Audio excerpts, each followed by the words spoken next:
السلام عليكم ورحمة الله وبركاته. الحمد لله رب العالمين والعاقبة للمتقين والصلاة والسلام على رسوله الكريم. أما بعد فأعوذ بالله من الشيطان الرجيم. بسم الله الرحمن الرحيم. فمن يعمل مثقال ذرة خيرا يره ومن يعمل مثقال ذرة شرا يره. সদাকাল্লাহুল আজিম। আল্লাহ রাব্বুল আলামিন দয়াময় মাবুদ পাক কালাম নিয়ামতে উজমা কালামুল্লাহ শরীফে বলেছেন যে আমি আল্লাহ জাররা জাররা করে হিসাব করব, ভালো করুক আর মন্দ করুক, যে কাজ যেমন হবে তার জাররা জাররা করে হিসাব করে তার বদলা দেওয়া হবে, সে খারাপ কাজ হোক আর ভালো কাজ হোক। পরকালের জমিনে গিয়ে মহান স্রষ্টা আল্লাহ যেদিনে আহকামুল হাকিমিন হয়ে ময়দানে মাহশারে বিচার করবেন, চুল চিরে পঙ্খানুপুঙ্খভাবে জাররা জাররা করে সঠিক হিসাব করবেন, যেদিনে জাররা পরিমাণের কম এবং বেশি করা হবে না। এই কথাটা সারা পৃথিবীর ইমানদার মুমিন মুসলমানরা বিশ্বাস করেন এবং তার উপরে দৃঢ়তার সঙ্গে থেকে পরকালে যে জাররা জাররা হিসাব হবে, ভালো কাজের বদলা মন্দ কাজের বদলা পাবে, সেই কথাটা বিশ্বাস করার পরেও হয়তো আমরা যারা মানব জাতি তারা শয়তানের ফেরেবে, নফসের তাড়নায়, সংসার বিবি বাচ্চা আলাওলাদের সুখ ও শান্তির জন্যে আমরা সেই কথাটা ভুলে দুনিয়ার জমিনে অনেক বৈধ এবং অবৈধভাবে জীবনযাপন করি, রোজগার করার ক্ষেত্রে হোক, ব্যবসায়ী সূত্রে হোক। তখন আর হালাল হারামের বাদ বিচার অধিকাংশ সময় আমরা ভুলে যাই। কেন না, নফস আলাওলাদের মোহ এবং হিসাব তো পরকালে হবে এরকম একটা ধারণা। কিন্তু দুনিয়ার জমিনেও যে জাররা জাররা করে মহান আল্লাহ তার ভালো কাজের বদলা এবং দুনিয়ার জমিনে মন্দ কাজেরও কিছু কিছু নিদর্শন স্বরূপ বদলা দিয়ে থাকেন, সেটা আমরা অনুভব করতে পারি। কেন পারি না? যে আমরা ভাবি মনে হয় এটা এমনি এমনি হলো। আসলে আপনা আপনি বা এমনি এমনি কোনো কাজই হয় না।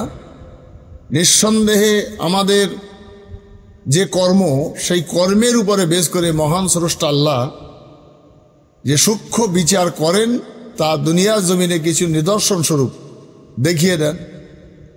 যেমন পরকালে আযাব হবে, কবরে আযাব হবে, ময়দানে মাহশারে কঠিন জায়গা, এটা বিশ্বাস করি। তারপরেও দুনিয়ার জমিনেও মানুষের কিছু কিছু ক্ষেত্রে সে কর্মের উপরে বেশ করে কিছু কর্মের ফল তাকে পেতে হয়, আর সেইটা মানুষ ভাবে যে এটা মনে হয় আমার সেই কর্মের ফল নয়। আর যদিও ভাবে তখন আর পস্তানোর পরেও তার আর কোনো রাস্তা খুঁজে পায় না। যেমন আপনি আমরা সারা পৃথিবীর ইমানদার মুমিন মুসলমান জানি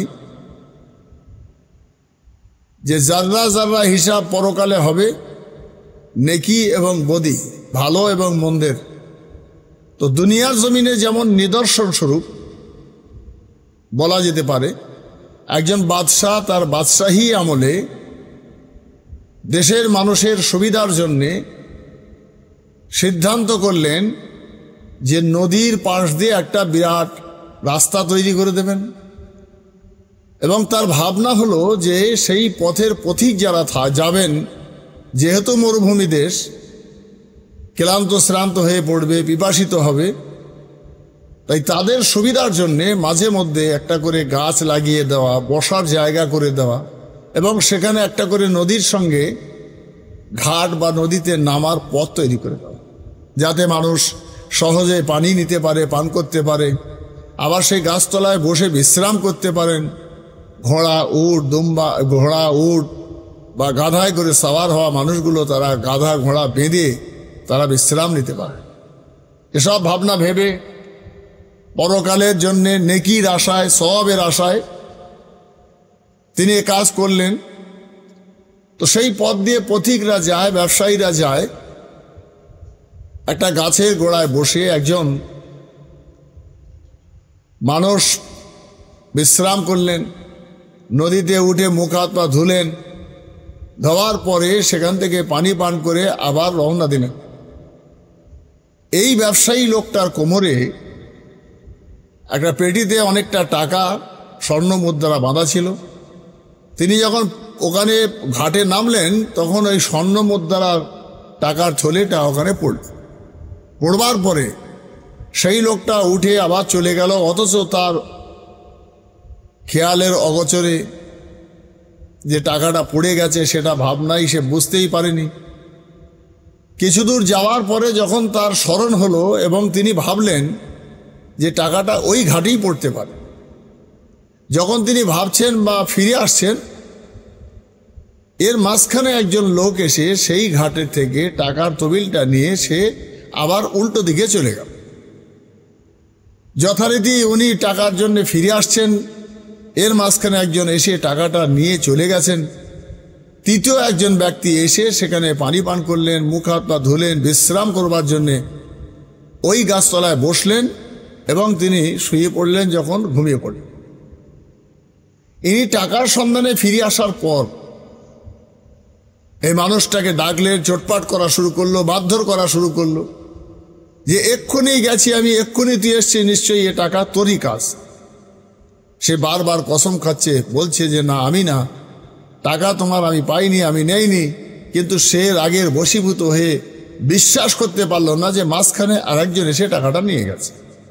তাই সে রাগান্বিত হয়ে মারতে মারতে লোকটা মারাই গেল। যথারীতি একজন মারা গেছেন, একজন মেরেছেন, আর একজন টাকা নিয়ে চলে গেছে। নদীর অপর সাইডে একজন বুজুর্গ লোক বসে বসে আল্লাহওয়ালা করছেন এবং আল্লাহওয়ালা লোকটা তিনি বসে বসে দেখছেন এবং তার কলম তার চালাবার মতো জায়গায় নেই। তিনি ভেবে চুপচাপ মাথা হ্যাট করে তসবিহ তেলাওয়াত করেই যাচ্ছেন। মৃত ব্যক্তির বাড়ির মানুষেরা যখন তার সন্ধান করতে লাগলো এবং তার সন্ধান পেল, পাওয়ার পরে সেখানে গিয়ে দেখছেন যে লাশ পড়ে আছে, অথচ নদীর অপর সাইডে একজন বুজুর্গ লোক বসে আল্লাহ আল্লাহ করছেন। এই মৃত ব্যক্তির ছেলে, ভাই, তার আপনজনেরা বুজুর্গ লোকটির উপরে প্রেসার দিতে লাগলো যে তুমি এখানে বসে আর এখানে একটা মানুষ মার্ডার হয়ে গেল, তারপরেও তুমি কিছু বলতে পারোনি, প্রতিরোধ করতে পারোনি, হাঁকা চেল্লা করে লোক জড়ো করতে পারোনি। এই আল্লাহওয়ালা লোকটা বলছেন, ফামাই ইয়ামাল মিসকালা যাররাতিন খায়রান ইয়ারা ওয়া মাই ইয়ামাল মিসকালা যাররাতিন শাররান ইয়ারা। মহান স্রষ্টা আল্লাহ পঙ্খানুপুঙ্খ বিচার করেন, সূক্ষ্ম বিচার করেন। তাই তার বিচারের উপরে আঙুল ঘোরানোর অধিকার কারণেই, সেই জন্যে আমি এখানে বসে থাকার পরেও তার মহান স্রষ্টা সূক্ষ্ম বিচারের উপলব্ধি করেছি এবং আমি বিরত থেকেছি, দেখেছি শুধুমাত্র। বলছেন কারণ, বলছেন যিনি এখানে মার্ডার হয়ে পড়ে আছেন, একদিন এরই বাপ এখানে এই লোকটার বাপকে মার্ডার করেছিল। তাই সে মৃত্যুর বদলে মৃত্যুই হলো। আমি দেখছি যে এর বাপ এখানে একে মার্ডার করেছিল, সে আজকে তার ছেলের হাতে মার্ডার হচ্ছে। এ তো মহান স্রষ্টার কুদরত বোঝা বড় কঠিন।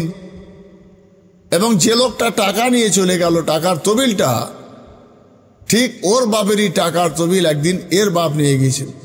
তাই মহান স্রষ্টা বসে সূক্ষ্ম বিচার করে টাকার মালিকের কাছে, তার ছেলের কাছে টাকা পৌঁছে দিলেন, আর যার মৃত্যু হওয়ার কথা তার সেই হাত দিয়ে মৃত্যু করালেন।